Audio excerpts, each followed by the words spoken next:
नमस्कार जी, आपका एक बार फिर स्वागत है। मैं दीपक आज फिर आपके लिए नई कहानी लाया हूँ, चलो सुनते हैं। एक भूत ने अपनी मौत के रहस्य से पर्दा उठाने में मदद की थी।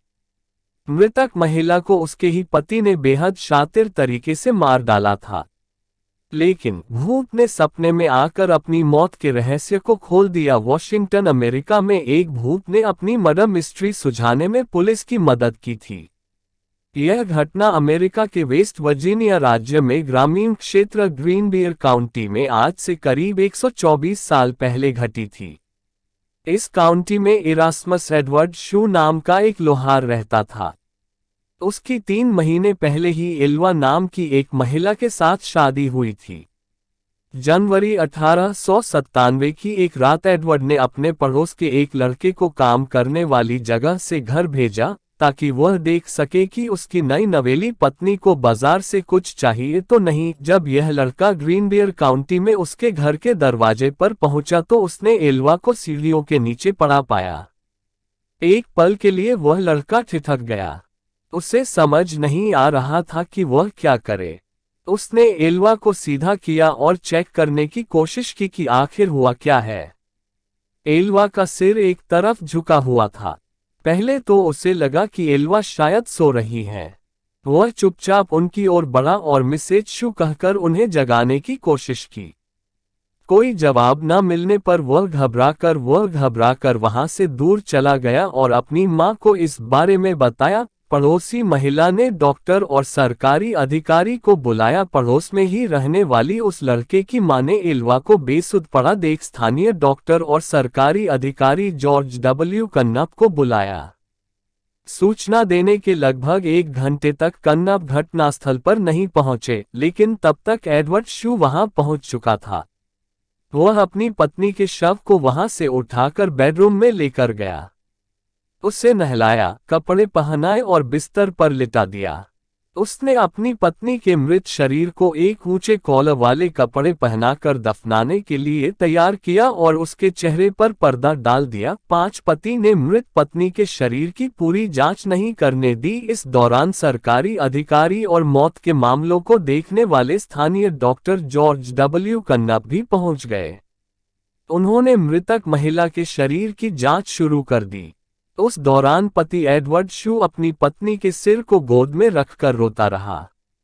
जब कन्नप ने एल्वा के सिर और गर्दन की जांच करने का प्रयास किया तो एडवर्ड शू नाराज हो गया और गुस्सा दिखाने लगा।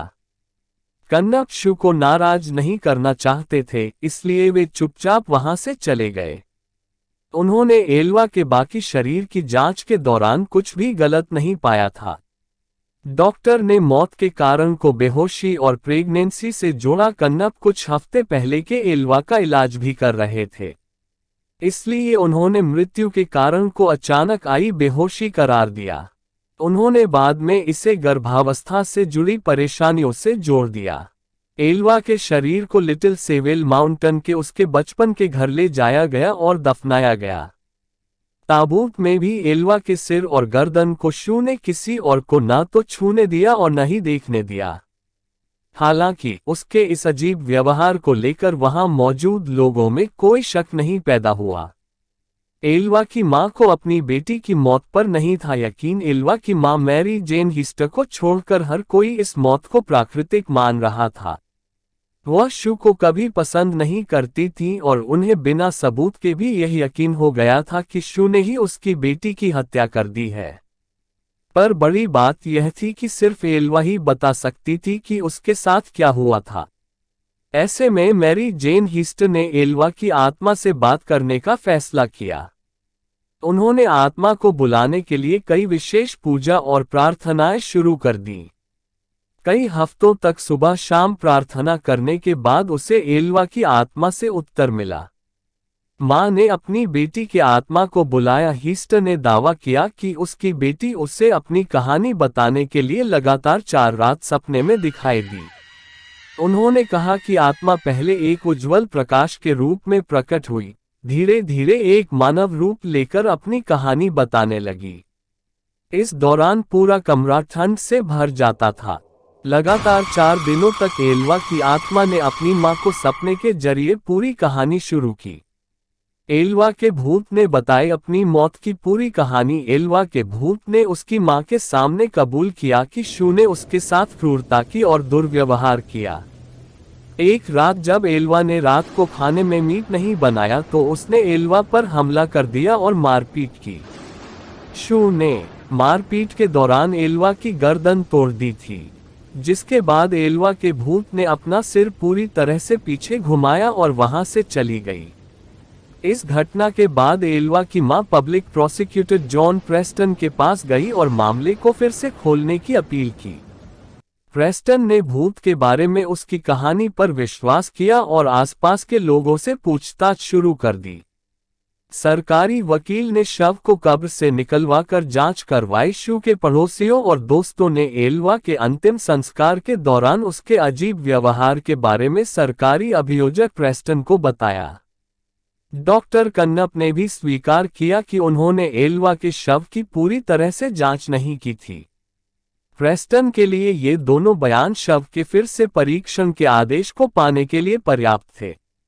उन्होंने कोर्ट के आदेश से शू की आपत्तियों के बावजूद शव को कब्र से बाहर निकलवाया और जांच के लिए मोर्चरी लेकर गए। गर्दन और सिर पर मिले निशानों से पति साबित हुआ दोषी। एक स्थानीय समाचार पत्र द पोकाहोंट्स टाइम्स ने बाद में रिपोर्ट किया कि गले पर उंगलियों के निशान पाए गए थे, जिससे पता चला कि एल्वा की मौत दम घुटने से हुई थी। उसके गर्दन पर गला घोंटने के निशान पाए गए थे, जिससे गर्दन की नस और कोशिकाओं को काफी नुकसान पहुंचा था। गर्दन की हड्डी भी टूटी हुई मिली, जिसके बाद इस मौत की विस्तृत जांच की गई और शू को उसके मौत का गुनाहगार माना गया। Thanks for your support and time. Please like and subscribe to my channel. आप मेरे चैनल को सब्सक्राइब करें। गुड बाय, जय हिंद।